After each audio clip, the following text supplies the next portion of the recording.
My name is Shannon Kozlowski and I'm from Cold Lake, Alberta. I live there with my husband, Don. We've been married for 43 years now and we have 2 grown children, a son and a daughter, and 3 wonderful grandsons.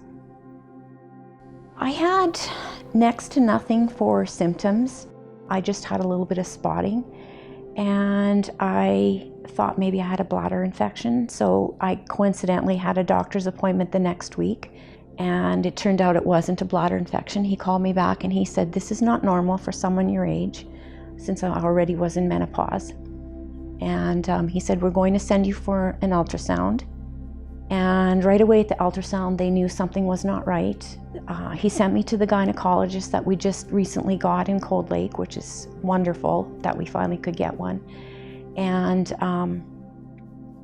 she did some further testing and they found out that I had irregular cells. She said, "You need to get a hysterectomy because you don't need that equipment anymore. And the best place to get it done is to go to the Cross in Edmonton. They have the best technology and the best surgeons." So I got a phone call that they had an appointment with a surgeon at the Cross to meet, and they wanted to meet on November the 4th. So when I got to the appointment, I met with the oncologist, and she was the gynecological oncologist, so she was going to be doing the surgery as well. And she said, "Well, the news that I have for you is probably not the news you want to hear. You have endometrial cancer, and we have to we're going to do the surgery, the complete hysterectomy." They took 4 lymph nodes, and they found that the cancer had spread to one of the lymph nodes, so that was why I had to go through chemotherapy and then radiation after that. I went through all the list and it's like, oh man, these hotels are so expensive. And I went through it all and nothing jumped out at me. But then I was talking to a good friend of mine who stayed at Compassion House when she had breast cancer 10 years ago. And she said, "Well, did you check out Compassion House?" And I'm like, "What's that?" And so she said, "It's called Sorrentino's Compassion House." So then I looked through my list again and it popped right out at me.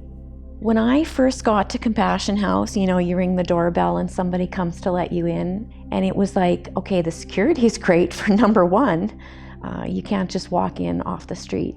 I was greeted by Myrna and it was a warm welcome, and she took me to the office. Right away, it was just like, "This is all that's available to you, and make yourself at home. You're so welcome." We did the full tour, and then she took me to my room, and I was like, wow, it's like a hotel, but you're welcome to mix with all the other guests. And unlike a hotel, we had the great kitchen amenities.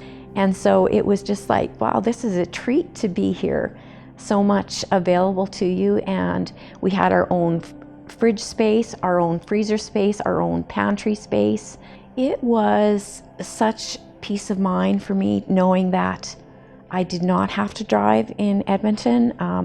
I could have if I had to, but knowing that the shuttle was here to take me to and from my treatments was a real relief. And because my husband wasn't here with me, it was a relief for him knowing that he didn't have to worry about me with the house being so close to the Cross. It was just a hop, step, and a jump. And I truly appreciate those volunteers that came every day. Somebody came to drive us. Just having this safe and welcoming place to stay at has made a huge impression on me. And I guess that's why I want to be an advocate for the Compassion House. When I was asked if I could come and share my story and how Compassion House has had an effect on me, and I was like, definitely. I knew that I would have tears throughout it because it's been a positive experience, but in a heartfelt way. And so I really think that the more people that know about Compassion House, the better it is for Compassion House.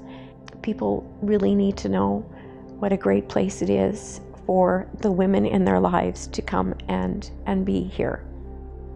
I don't think donors know what an impact they're making until they can actually see it or hear about it. Like even the shuttle being donated, that's huge. The gazebo being donated, that's huge.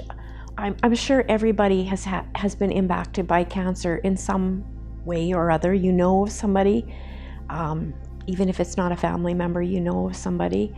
And so sometimes you don't know, how can I make an impact? This is a great way to make an impact. If you think about the women in your life, and if they had to come for treatment, where would they stay? Where could they be safe and protected? You can have peace of mind knowing that they're in a good place while they're going through a bad piece. This is a great place to make your donation.